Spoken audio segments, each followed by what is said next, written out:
What's up guys, it's Tundrum here, back with another video. Today I'm going to be showing you my top 5 best and top 5 worst gods, well at least in my opinion, in Magic the Gathering.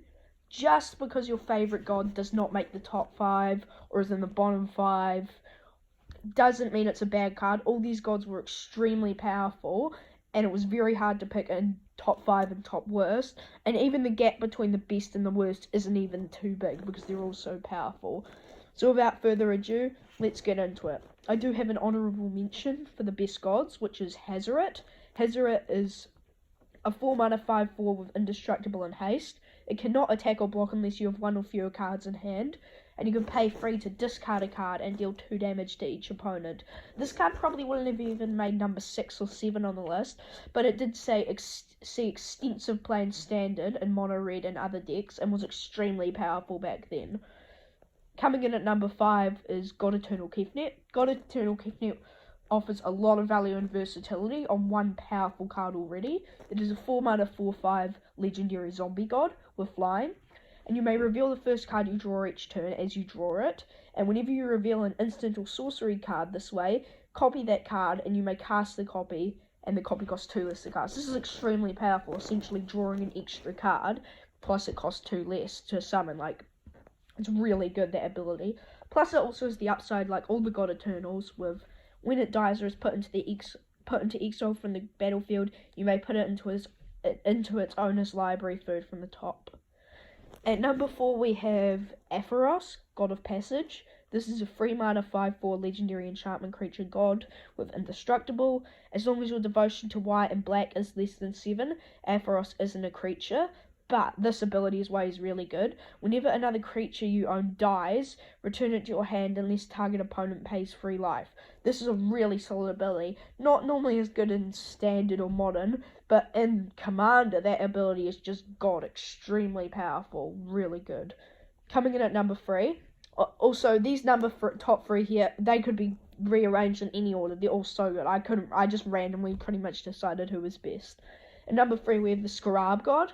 5-mana 5/5 legendary creature god. At the beginning of your upkeep, each opponent loses X life and you scry X, where X is the number of zombies you control, and you can pay 4 to exile target creature card from your graveyard and create a token that's a copy of it, except it is a 4/4 black zombie. Plus, when the Scarab God dies, return it to its owner's hand at the beginning of the next end step. The Scarab God is busted. You'd think he'd be mainly good in zombie tribal decks. No, even outside of that, he's still extremely powerful. In Standard, decks that were already extremely powerful, like Team Energy, would splash for black just for this card because he was so good, even though they ran no zombies outside of that. He's very powerful, the Scarab God. Coming in at number 2, we have Xenagos, God of Revels. He's a 5-mana 6/5 legendary enchantment creature god with Indestructible. As long as your devotion to red and green is less than 7, Xenagos isn't a creature.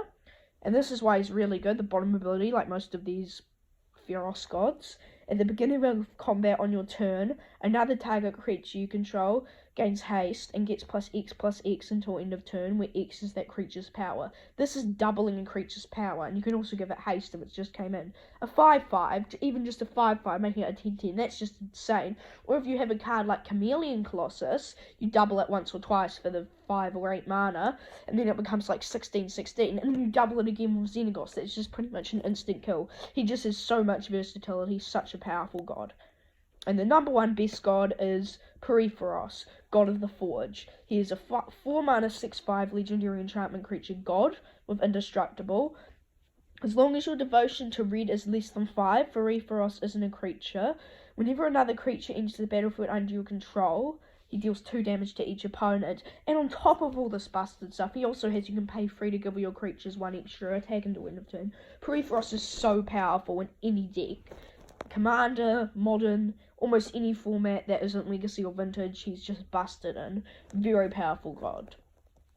So that completes the top 5 best gods. Now we're on to the top 5 worst. Like I said before, just because your favourite god is in the top 5 worst does not mean it's bad. All these gods are really powerful. In number 5, we have Phoenix, God of Deception.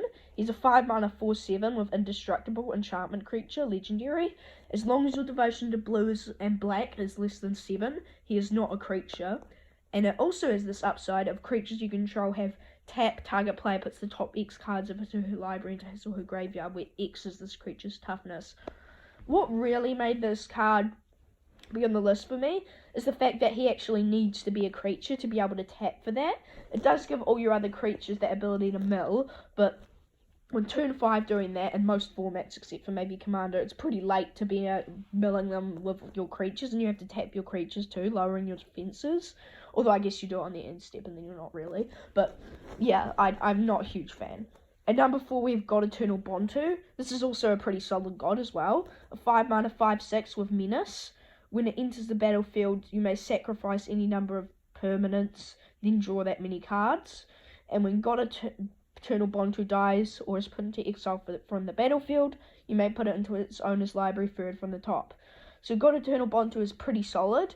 On turn 5 on curve, there's not that many things you're going to want to sacrifice with her, because you want your lands at that point, and most of your things will probably be useful. So on turn 5 she isn't the best play, but if you do draw late in the game, given it's a format like Commander, she is actually really solid because you do get to draw cards, I must admit. But I'm just not really a huge fan of sacrificing permanents to draw cards. At number 3 we have the other Bontu. Similar reasons. It's a 3 mana 4/6 legendary creature god with Menace and Indestructible. It cannot attack or block unless a creature died under your control this turn. And you can pay 2 to sacrifice another creature to scry 1, and each opponent loses 1 life and you gain 1 life. The problem with Bontu is most of the time you're actually going to need to activate her ability for her to attack. So after you've got rid of your couple bad creatures, she's probably going to be pretty disabled for a while. The ability does have an upside scry, and each opponent loses 1 life and you gain life, which is decent, but I'm just not a huge fan of sacrificing to make her attack. You'll run out of resources eventually with her. Number 2, we have Kefnet the Mindful, a 3 mana 5/5 flying indestructible god.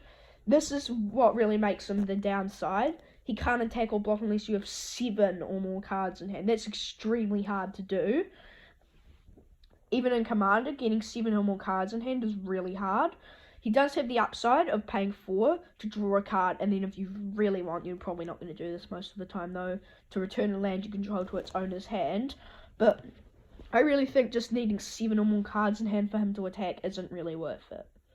Coming at the number 1 worst god of all time in Magic is Farrakhan, God of Affliction. She is a 3 mana 5/5 legendary enchantment creature god with Indestructible. As long as your devotion to black and green is less than 7, she is not a creature. And this ability, I think, is really where they mucked up. It says 2 mana, exile target creature card from a graveyard. Its owner puts a 1/1 black and green snake enchantment creature token with Death Touch onto the battlefield. What I think this ability would have made her quite a bit better if it said exile target card from a graveyard. If it was a creature card, you get a 1/1. If you want to exile the enemy's graveyard, they're going to get a 1/1, which is bad for you. So you're going to need to exile your own graveyard, especially in Golgari. You don't really want to do that. And you don't have that much, unless you're in Golgari, where you're milling heaps, like a real Golgari strategy. You probably don't want it. You won't have much fuel unless you're using that sort of strategy, And then, even then, you're probably not going to want to exile your creatures, or otherwise you just won't have much fuel for her ability. She is still really good, don't get me wrong, but I just don't think she's the best of the gods. So that completes my list of the top 5 and best and worst gods in Magic the Gathering. I hope you enjoyed this video. If you want to see more videos like this and from me, make sure to leave a like and subscribe, and yeah, peace out.